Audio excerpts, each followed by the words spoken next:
그러면 이제 박병창 이사님과 함께 네. 어제 하루셨던 우리 시장 이야기 조금 더 나눠보도록 하겠습니다. 교보증권 박병창 이사님 어서 오십시오. 어서 오세요. 예, 안녕하십니까. 주말 잘 보내셨죠? 아, 주말이 아니구나. 현충일. 현충이. 네. 예. 경건하게 보내셨죠? 예. 자 그러면 우리 박병창 이사님과 함께 네. 우리 마켓 안내 이야기 한번 쭉 들어가 보겠습니다. 예, 어제 쉬었기 때문에 월요일부터 말씀드리면요. 다우 0.59%, 나스닥 0.09, S&P 500 0.20 소폭 조정을 보였죠. 그 전주에 지난주에 강세였지 않습니까? 많이 올랐죠. 그래서 차익 매물이 좀 나오기 시작을 한 거예요.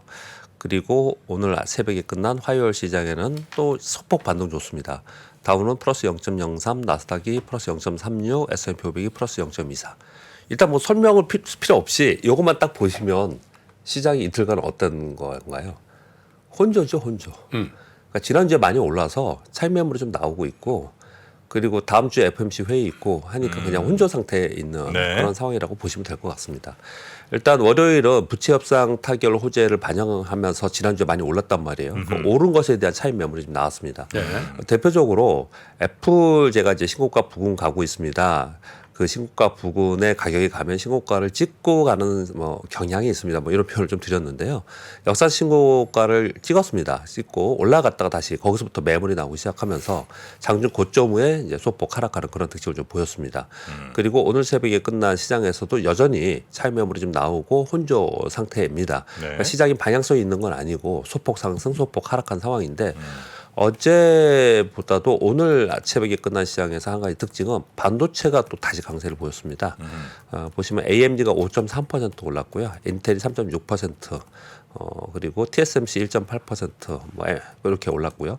먼저 올랐던 엔비디아 1.3% 하락했고요. 애플도 신고가 찍었다 그랬잖아요. 마이너스 0.2%. 네. 그리고 사실 보시면 인텔 같은 거 못 올랐었잖아요. 이런 것도 좀 올라오는 그런 상황이고요. 테슬라도 독특합니다. 테슬라가 연초에 101달러까지 떨어졌었어요. 많이 떨어졌었잖아요. 그래서 200달러 위로 올라가서 이거 2배 이상 났습니다. 이런 표현을 계속 썼었지 않습니까? 네. 역시 그냥 대표 종목 이런 거 사야 된다 이런 표현을 썼는데 이게 150달러까지 떨어졌었거든요. 네. 지금 221달러입니다. 즉 전고점에 있는 직전에 있었던 두 번의 고점을 다 돌파하고 올라가고 있는 거예요. 이 얘기는 상대적으로 애플이나 아마존이나 엔비디아나 이런 데보다도 테슬라 약했었거든요. 네. 그렇죠. 근데 이게 지금 올라가고 있는 거예요. 테슬라만 좀 약하다 그랬거든요. 예, 그렇습니다. 근데 어쨌든 완전 대표 종목들 그 거기서 압도적인 1등하는 회사들만 예. 잘 나가는군요 보니까. 그것도 뭐 그건 당연히 경기가 안 좋을 때는 대표 종목의 쏠림이 나타나는 부분 아까 말씀 주셨듯이 그런 부분이 상당히 있는데 네. 그리고 이것 때문에 뭐 좀 이따 수요항 말씀드리겠지만 우려의 목소리도 굉장히 많습니다. 네. 쏠림 현상이 있기 때문에 그런데 시장 흐름을 잘 보면요 이제 상대적으로 밑에 있던 테슬라가 또 올라오기 시작을 하잖아요. 그러면서 지수 방어를 계속 해나가고 있는 그런 상황이에요. 그래서 시장이 급격하게 하락하고 우리 연초에 2차 전지 막 올랐다 2차 전지 빠지니까 막 확 빠졌잖아요. 왜 그러지 않고 있다라는 표현을 좀 드리고 있습니다. 그래서 여하튼 간에 다음 주에 FMC 회의를 앞두고 그리고 지난주에 많이 올랐기 때문에 그렇죠. 그냥 이제 혼조 상태이다. 네. 그 정도 이해하시면 될 것 같고요. 우리 시장은 월요일 날 코스피 0.54% 올랐고 코스닥이 0.26%. 코스피가 2,615포인트인데요. 월요일 날 생각보다 강하지 않았어요. 야 수급이 좀 특이하게 나왔네요. 예. 이번엔 외국인과 개인의 적이 아니라 개인과 기관의 예, 공방이었네. 예, 예. 외국인들은 그냥 뭐 가만히 외국인 있었고. 시판 받네. 예. 개인들은 계속 팔았고요. 네. 외국인들은 그동안에 산 게 있잖아요. 네. 좀 이제 잠잠했었고 기관들이 지난주 금요일부터 사기 시작했습니다. 사실 지난주 금요일 날 사기 시작했고요. 그리고 월요일도 많이 샀습니다. 전체적으로 좀 매수를 했습니다. 그래서 지금 여기 써놓은 걸 보시면요. 미국 시장이 지난주에 굉장히 강했단 말이에요. 네. 그래서 야 이거 오늘 한 1% 정도로 오르지 않겠냐. 근데 아침에 마이너스까지도 갔었어요. 그렇죠. 코스닥은요. 월요일 아침 얘기하는 겁니다. 그리고 코스피는 뭐 상승폭을 둔화시키고 이랬거든요. 이 얘기는 뭐냐면 반도체하고 2차 전지가 약세였어요. 왜냐면 지난주 금요일 날 미국 시장이 그동안에 많이 올랐던 IT가 약세였고 경기 민감주가 올랐거든요. 그럼 우리도 뭐 조선 이런 거만 예, 날랐잖아요. 그렇습니다. 그 설명을 드리려고 하는 거예요. 그래서 얘네들이 올랐는데 지금 먼저 그 말씀을 드리면 조선기계, 전선, 조선기자재 이런 게 올랐는데 기관들이 대량 매수했어요. HD 현대인프라가 12% 올랐고 두산박해 8%. 이거 역사적 신고가입니다. 얘네들은요. 그리고 아이고. 현대건설기 7%, 그렇겠어. 그럴만 했잖아요. 현대중공업, 현대미포 6%, 네. 한국조선해양 5% 이렇게 올랐거든요. 이거 네. 특징은 뭐냐면요. 이 기계 종목은 제가 여러 차례 말씀을 좀 드리고 있는데 얘는 신고가 내고서 움직이고 있는 애들이고요. 네. 밑에 있는 조선은요. 일봉으로는 많이 올라왔지만 주봉으로는 아래에서 올라오고 있는 겁니다. 이 두 개가 다릅니다. 약간 그 설명을 좀 드리겠고 네. 이해되시죠? 예. 아직도 사실 손해 본 분들이 훨씬 많죠. 일봉주봉이 어떻다고요? 다시 한 번만 좀 부탁드리면. 일봉으로 보면은 조선주가 많이 가파르게 오른 것처럼 보이지만 네. 주봉으로 보면 저 위에서 많이 떨어져서 이제 밑에서 올라오고 있다고. 얘네들. 그런 얘기 듣고 싶구나. 아니 또 예. 다시 듣고 싶어. 그러니까 이제 기계조는 신고가에서 움직이는 거고 다르다는 거죠. 그러니까 조선은 우리가 일봉을 이렇게 보면 많이 오르네 이러잖아요. 근데 반드시 주봉을 확인해야 된다. HD 현대 인프라 이거 보내드린 건 아니죠? 어딜 보내드려요? 꽉 잡고 있죠? 어딜 보내드립니까? 나 그건 못 보내요. 죽어도 못 보내. 그러니까 얘네들이 올랐단 말이에요. 네. 그러니까 지수가 강하게 가지 못했던 거예요. 아침에. 네. 그러다가 오후에 기관 매수를 계속 있으면서 소폭 상승으로 마감했습니다. 그러니까 생각보다 강하지 않았죠. 그래서 반도체나 IT 쪽이 약했기 때문에 그렇다는 설명을 좀 드리는 거고요. 그런 거는 우리 시장은 좀 좀 강하다라는 생각이 들긴 하더라고. 그렇죠. 주도주가 쉬고 있으면 빠져버려야 되거든. 예, 예. 근데 저쪽 권역에 있던 것들이 예. 확 오르면서 예. 올려버리는 거죠. 그렇습니다. 네. 예. 그럼 주도주 갖고 있는 사람들은 예. 그날은 마음이 좀 불편하지만 그럼 내 것도 가겠네 이런 예. 또 생각. 지금 지난주 월요일도 그렇고 지난주 후반에 나는 반도체 쪽만 갖고 있어서 별로 재미없어 이런 이제 푸념이 많았습니다. 개인 투자들 그런 얘기를 했었거든요. 뭐한 2주 동안 뭐 근데 올랐다가 신 거거든요, 걔는요. 네. 걔는 쉬고 다른 쪽에서 좀 올라오면서 이런 현상이 좀 그렇죠. 나타나고 있는 것이기 때문에 순환매가 잘 이루어지고 있다. 그렇게 보시면 될 것 같고요. 근데 아무튼 얘네들이 오른 이유에 대해서 짤막하게 말씀을 드리면 조선은 탈탄소 선박에 우리나라가 주도가 기대가 된다. 이런 얘기도 계속 나오고 있는 거고요. 그 기계는 제가 오늘 차트를 안 가져왔는데 그 중국의 글로벌 점유율이 많이 떨어지네요. 그리고 미국과 우리나라가 많이 올라오고 있습니다. 세계 점유율이 기계 쪽에서요. 중국 가둬버리나? 그러면서 우리 쪽이 이제 실적도 더 뒷받침되는 그런 모습이 나타나고 있다라고 말씀 좀 드리도록 하겠습니다. 네. 오늘 중국 수출입 동향이 있고요. 요즘 중국 얘기가 많기 때문에 이것도 좀 자세히 좀 보시면 될 것 네. 같고요. 매크로 시황에서 잠깐 언급을 드리면 지금 아까 김프로님이 이제 말씀을 좀 드린 거죠 하신 것처럼요. 이 지금 시장에서 논란이 좀 있습니다. 네. 일단 디폴트 우려 해소의 강세는 이거 단기 호재이다 말씀드렸잖아요. 이거 이제 마무리가 됐어요. 네. 그래서 경기와 기준금리로 관심이 이동이 됐는데 그 뒤에는 쭉 다 읽어드리겠습니다. 지금 선물 시장에서 나스닥은 롱 포지션 우위입니다. 네. 어디 쪽에 있냐? AI와 빅테크의 기대 그쪽으로 수급이 쏠림이 현상이 있는 거 우리 다 알고 있지 않습니까? 빅테크하고 연결돼 있는 예, 거예요. 예. 그쪽에 들어가 있습니다. 우리 다 알고 있지 않습니까? 그런데 그 다음 내용인 거예요. S&P 500은 숏 포지션이 2007년 금융위기 이후에 최고 수준입니다. S&P 500 숏 포지션이 선물에서. 다른 놈 못 간다고 거기다 배팅해 버리는 거구나. 그러니까 무슨 설명이냐면요. 여기 그다음 읽어드릴게요. 그 비스포크 인베스트먼트라고 가끔가다 뉴스에 나오는데 고객 서한을 보냈는데 S&P 500 지수는 2021년 7월 이후에 가장 극단적인 과매수 상태다. 빅테크 7개 제외하면 지수 마이너스다.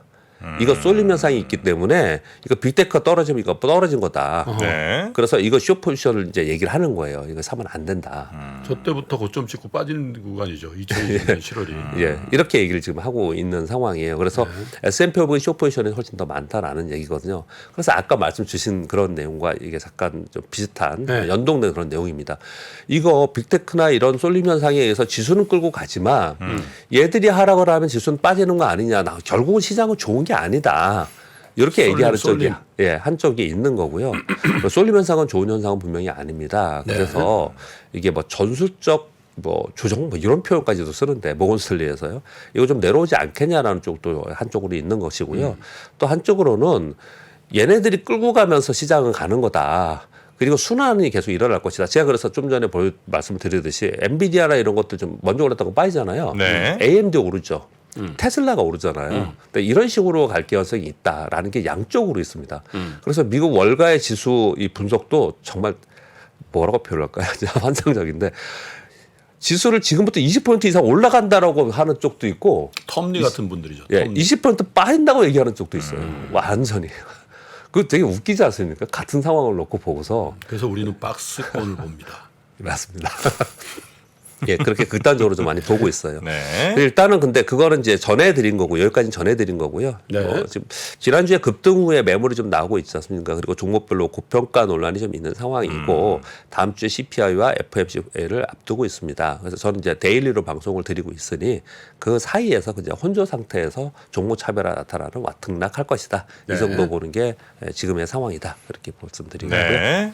우리 시장은 외국인들이 반도체 매수로 인해서 2,600포인트를 일단 돌파했습니다. 차트에 대해서는 지난 월요일 날 제가 자세히 설명을 드렸습니다. 단기 급등한 일부 반도체나 자동차 부품 종목들이 약간 지금 쉬고 있어요. 조정하락을 보고 있습니다. 그 사이에 조선 기계 등 강세를 보이고 있고요. 내수 소비주 중에서 반등하는 종목도 나타나고 있어서 지수의 큰 폭 하락은 방어하고 있다라는 네. 거예요. 근데 이런 등락이 나타나고 있는 상황 속에서 차트상으로는 돌파 후 조정 패턴을 좀 여러분들이 염두에 두시면 될 것 같고 이번 주에는 내일이 동시반기입니다. 오늘도 아마 이 동시반기 영향권에 확실히 들어갑니다. 그래서 그리고 금요일 날 리밸런싱이 있습니다. 그래서 수급 영향으로 시장이 움직이는 거다. 매크로 이슈 지금 우리 시장에는 오늘부터 금요일까지 없다. 뭐 그 정도 보셔도 될 것 같습니다. 네. 코스닥은 연초부터 4월 중순까지 급등 후에 다시 내렸지 않습니까? 근데 2차 전지 랠리 때문에 쏠림 현상 때문에 이랬다라는 얘기를 많이 얘기를 했었잖아요. 그 이후에 요즘에 보면은 어떠냐면요. 2차 전지는 더 이상 내리질 않고 반등 줬다 빠졌다 막 이런 상황이고요. LG에너 솔루션이 지금 신고가 근처 갔다 말씀을 드렸죠. 거기다 테슬라가 올라가고 있잖아요. 그러면 2차 전지 우리 시장이 테슬라하고 연동력이 굉장히 강합니다. 그래서 2차 전지가 기대를 좀 해볼 수 있는 상황이잖아요. 그런데 거기 중에서도 또 반도체, 시스템 반도체나 아니면 로봇 AI 이것도 여전히 살아있단 말이에요. 그러니 우리 이 코스닥은 섹터나 테마가 계속 순환하는 거예요. 예. 계속 순환하면서 움직이고 있는 상황이라서 그냥 여지없이 종목 장세입니다. 네. 종목 장세 보시면 될 것 같은데 근데 어떤 날은 지수가 오르고 어떤 날은 빠지고는 그냥 지수 영향력의 차별화 때문에 그렇습니다. 2차 전지 지수 얘는 시가총이 높잖아요. 네. 그러니까 얘네들이 좋은 날은 지수가 오르고 뭐 로봇이나 자율주행이나 뭐 이런 것들이 좀 오른 날은 상대적으로 시장이 좀 약하고 그런 차이만 있을 뿐이다. 그렇게 정리해 드리도록 하겠습니다. 지금 오늘 완전히 소외받는 데는 어디 완전 소외받아. 야, 내가 이 지수가 이게 뭐 14%랑 오르고 이런데 완전 소외받는데 어디예요? 화학 정유하고요. 금융이래, 은행. 예, 은행도 은행 있고, 같은 예. 데들. 보험 뭐 이런데. 예. 보험은 좀 손해보험 좀 그나마 올라갔고요. 좀 낮고요. 낮고요. 은행 많이 빠졌고요. 화학 정유가 계속 상당히 안 좋았고 어쩌다 한 번씩 올라오는 종목은 있긴 한데 상대적으로 안 좋았고요. 그리고 우리 그 음식료 있잖아요. 그쪽은 좀 올라왔습니다. 음식료를 제외한 섬유유복 이런 데 있잖아요. 네네. 소비. 네, 이런 쪽이 상대적으로 좋지 않은 5G 상황입니다. 여전히 안 좋고요. 5G는 신한지주는 1월 27일 날 44,900원이었거든. 네. 지금 35,200원이야. 많이 떨어졌네. 아니 많이 떨어진 게 문제가 아니라 예. 물론 이제 44,900원이 급등했을 때거든 그때. 네. 근데 장이 지금 반도체도 가지 2차 전지 뭐 랠리해서 뭐 진짜 대박 났지. 거기다가 또 뭐 AI니 뭐 엔터니 뭐 했는데 그러니까 늘 말씀드리지만 그 금융주, 은행주는 기간 수익률을 정하고 들어가셔야 된다니까요. 기간 수익률. 장기 투자하지 마시고. 내가 은행. 이거 장기 투자하지 말라는 얘기를 이렇게 안 해. 근데 나 우리나라 은행주는 장기 투자하시지 마시고 네. 딱 내가 이게 저점이라고 생각하면은 네. 내가 요거 20% 수익 보고 들어간다 그러면 냉정하게 꺾어요. 그냥 약간 규제 산업의 한계라는 그러니까. 게 좀 있기 때문에 그렇습니다. 돈 유틸리티나 많이 그쪽도 벌면 그렇고요. 돈 많이 벌면 일면에 나는데 뭐. 네? 그런 부분 참고하시면 될 것 같고요. 네. 뉴스는 첫 번째 뉴스는 뭐 일반적으로 알고 있는 내용이지만 잠깐 언급을 드리면요. 중국 증시가 5월에 굉장히 안 좋았습니다. 지금 전 세계 증시가 뭐 거의 대부분 괜찮았잖아요. 근데 5월에 상해 지수가 3.6% 하락했습니다. 외국인들이 순매도했어요. 이것은 두 가지의 이유가 있었는데 하나는 리오프닝 기대감으로 반등 후에 실망하면서 빠진 게 첫 번째 이유고요. 두 번째는 그런 과정 속에서 이 중국 위안화가 지금 7.1을 넘어섰습니다. 네. 위안화가 약세가 됐어요. 그러면서 외국인들이 지금 매도를 좀 하고 있는 그런 상황이거든요. 근데 그런 상황 속에서 그러면은 지금 이제 벌써 6월 됐는데 하반기를 기대할 수 있느냐 없느냐 요 얘기가 굉장히 지금 현재 많은 그런 상황 속인데 지금의 뭐 체감 소득 증가, 재고 해소, 부동산 시장 회복 뭐 이러면서 이건 맨날 하는 얘기잖아요. 네. 회복을 기대하는 쪽도 있고 미중 갈등, 부동산 정책 실패 이런 걸로 인해서 어렵다 이런 쪽도 있고 양쪽 다 그래요. 그런데 시장 내부적으로는요. 행정부에서 은행의 금리 인하 요구를 지금 하고 있는 뉴스가 지난주에 돌아다녔어요. 그래서 경기 지표 악화 시에 나설 가능성은 있다. 그 정도 기대를 좀 하고 있는 것 같아요. 금리 인하에 대해서 중국은. 그러니까 가만히 있지 않을 거다라는 정도 지금 이해를 하고 있는 것 같고요. 네. 근데 여전히 월가에서는요. 5.7% 정도 5.7 맞나요? 5.7 맞았네요. 5.7%의 성장률이죠. 이제 거기 이제 높게 보다가 약간 낮췄는데 그래도 5.6이에요. 그러니까 이 중국에 대한 하반기 기대감은 여전히 있기 때문에 그 부분은 좀 계속 살펴보자라는 말씀을 좀 드리겠고요. 네. 두 번째 세계은행 글로벌 성장률 수정 아까 권 기자님 말씀 주셨는데요. 저는 이제 다른 쪽에 하나 말씀을 드리면요. 올해 상향했는데 사실 작년보다도 낮고 그리고 내년에 뭐 2.4% 정도로 본다는 거예요. 근데 두 가지 키워드가 중요합니다. 하나는 기준금리 급등과 전쟁 장기화로 내년까지 경기가 좋아지진 않는다. 올리긴 했는데 커멘트를 이렇게 한 겁니다. 그냥 계속 위축된 상황에 있을 것이다. 이런 커멘트가 나왔다는 부분들을 생각해야 됩니다. 그러니까 시장을 전반적으로 보면 시장이 경기를 선반영하면서 대세 상승하면서 막 올라가는 그런 시장이 있잖아요. 그래서 네. 그러지 않을 거라는 거예요. 이 보면은 그러지 않고 그냥 진짜 차별화 종목으로 가는 그렇게 가는 쪽으로 세계은행은 이제 전체적으로 경기를 좀 전망하고 있다. 그렇게 보시면 될 것 같고요. 그리고 호주은행이 금리 인상을 했습니다. 지난번에 4월인가에 동결했다가 또 한 번 올렸다가 이게 스킵이구나, 스킵. 예, 동결 얘기를 했었거든요. 계속 이 시장 전문가들 다 거의 대부분 동결 얘기했었어요. 근데 요번에 0.25% 인상했습니다. 그러면서 4.1%를 올렸거든요. 네. 요게 올리는 타이밍이 요번에 최저임금 인상하고 4월에 인플레이션 지표가 올랐어요. 그러면서 이게 올랐어요. 근데 이번 지금 이제 캐나다도 기준금리 결정하거든요. 근데 캐나다도 거의 동결입니다, 지금. 캐나다 제일 먼저 동결했었잖아요. 근데 여기도 인상 가능성에 대해서 지금 얘기를 하고 있어요. 캐나다가 연준의 선행성이 좀 있죠. 그렇습니다. 근데 요 얘기를 왜 드리냐면요. 기존에 우선적으로 동결한 국가들이 기준금리를 재인상을 했다라는 거예요. 하고 있다라는 거예요. 네. 그래서 스킵을 확인하고 시키고 있다라는 거예요. 그래서 이 얘기는 중앙은행들이 시장의 피봇 기대치를 완화시키는데 성공적으로 지금 진행이 되고 있는 것 같아요. 네, 중단이 아니라 건너뛰기라는 거죠. 건너뛰기. 지금 먼저 호주하고 캐나다가 보여줬기 때문에 네. 연준은 요번에 동결해도 이제 김치국 못 마시는 거죠. 이제 야, 얘네들도 옛날에 네. 건너뛰고 또 했잖아. 우리 할 수 있어. 이렇게 되고 있는 것 같아요. 어찌 보면은 저는 이거 보면서 이거 뭐 공조하고 있는 거 아닌가 하는 정도로 이런 단어가 탁탁 나오면서 거의 유사하게 있어서 중앙은행의 얘기를 잘 안 들었잖아요, 그동안에. 근데 중앙은행의 얘기가 말빨이 먹히는 그런 시장이 좀 되고 있다라는 네. 걸 말씀드리겠고요. 그리고 5일날 국무회의에서 자본시장 규제 혁신에 대한 시행령이 의결됐다는 뉴스가 있었습니다. 그 뭐냐면 우리 맨날 얘기하는 외국인 투자자 등록제 그리고 투자 내역 보고 의무 그거 폐기하는 거 하고요. 사후 신고 대상 확대한다는 거. 요거 13일 날 공포하고 그럼 6개월 후는 12월 14일 날 시행이 된다고 합니다. 네. 이거는 시장에 그러니까 전체 시장에 바로 영향을 주지는 않겠지만은 우리 선진국 시장에 들어가는 부분이나 MSCI. 이런 내용들에 이제 같이 연관되어서 이런 얘기들이 좀 나오고 있는 그런 상황인 거고요. MSCI에 들어가려고 저런 거 기본적으로 해야 되는 거예요. 그렇죠. 근데 여러분들은 아마 이거 잘 체감적으로 못 느끼실 것 같은데 저희 이제 증권사 직원은 외국인들이 투자하잖아요. 그럼 증권사 직원이 한 명이 대행인이 돼요. 투자했고 그 사람이 대행으로서 거래하기 좀 그렇게 돼 있었거든요. 네. 이런 것들을 좀 없앤다 이런 뉴스가 있었습니다. 다섯 번째 뉴스는 아까 공 기자님이 자세히 설명을 주셨습니다. 그래서 결론만 말씀드리도록 하겠습니다. 어떤 게 이 맨 끝에 있는 결론은 뭐냐면 현재는 가까운 미래에 소비자 가전 분야의 차세대 스타 제품이 될 수 있을지 모르겠다.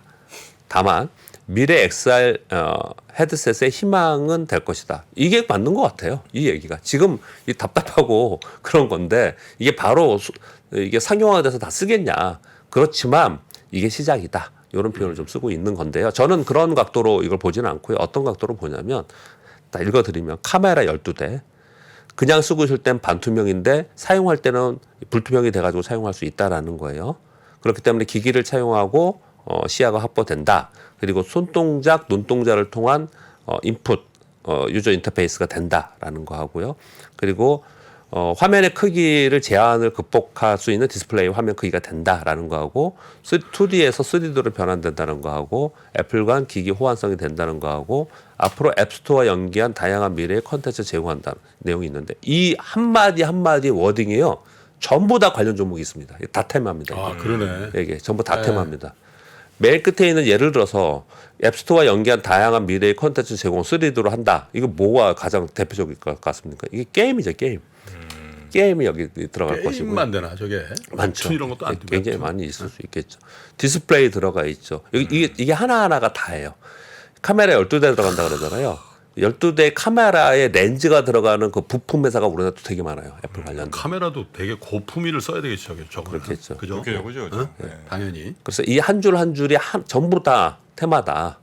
그래서 요거는 중요하다 이렇게 그런 각도로 말씀을 드리도록 하겠습니다. 저거에 일반화되면 진짜 근데 저 OLED 이런 거는 영향 받는 거 아니에요?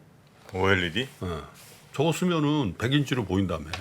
100인치가 아니라 하여튼 뭐 그냥 내 눈 시야각을 다 채울 수 있는 거니까. 디스플레이로 어떻게? 하드웨어. 제가 아까 그 말씀드렸더니 그거 뭐 TV는 또 사겠지 그러셨잖아요. 그러니까 그럴 가능성이 충분히 있는 것 같아요. 굳이 큰 그게 필요가 별로 없을 것 같아요. 내 눈 시야각을 다 채울 수 있다면. 예. 눈동자, 손동작으로 다 할 수 있다라는 옛날에 영화에서 나왔던 그런 것들이 있어요. 예. 마지막은 그래서 이런 게 하나하나가 다 테마가 될 수 있다 설명을 드렸잖아요. 그래서 이걸 보면서 딱 가장 먼저 생각할 수 있는 거는 저는 이것부터 생각을 했는데 뉴스가 다 나왔더라고요. 이 전기차만 우리 배터리가 전기차만 생각하잖아요. 가장 큰 데 ESS고 그리고 전기차가 있고 그렇잖아요.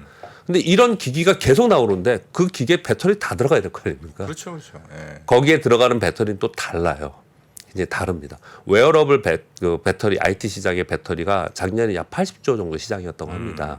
그러니까 매년 한 14% 정도 연평균 성장률 전망. 이거는 이제 이쪽 전망인 거고요. 근데 그런 걸 떠나서 워딩이 이제 우리가 봐야 됩니다. LG엔솔, 삼성, SDI 등 배터리 회사는 이미 하고 있는데 어떤 거냐면 섬유처럼 휘는 배터리가 되잖아요. 초방막이어야 됩니다. 에너지 밀도도 훨씬 강화돼야 됩니다. 초소형이어야 돼요. 이런 배터리들이 개발돼야 되거든요. 그거 연계되면서 웨어러블이 되는 거지 않습니까? 네. 그렇죠. 그러니까 당연히 저런 뉴스가 나오면은 야 이거 여기에 관련된 이런 배터리를 또 만드는 회사들 물론 대형사들이 다 만들고 있지만 그런 기술을 가지고 있는 회사들은 네. 또 시장이 굉장히 각광을 받겠죠. 네, 그렇게 보시면 될 것 같습니다. 알겠습니다. 어떤 시장이 열릴지 한번 잘 저희가 분석해 보겠습니다. 네. 자, 박병창 이사님 오늘 고생 많으셨고요. 내일 뵙겠습니다. 예, 감사합니다. 복잡하고 어렵게 느껴지는 재무제표와 용어들 친절한 투자 멘토 사경인 마스터가 매주 새로운 콘텐츠로 알기 쉽게 설명해드립니다. 재무제표 분석과 포트폴리오 구성, 뭐 양대 재무제표라고 그러면 대차대조표랑 손익계산서가 있거든요. 매수 매도 방법, 이때 사는 게 좋겠네. 이렇게 살면 좋겠다. 근데 이렇게 살려면 뭘 해야 되냐면요. 나머지 3분의 1은 놔둬봅니다. 어디까지 가는지. 실전 투자 팁까지 알려드립니다. 오직 3프로 멤버십에서만 만나실 수 있습니다.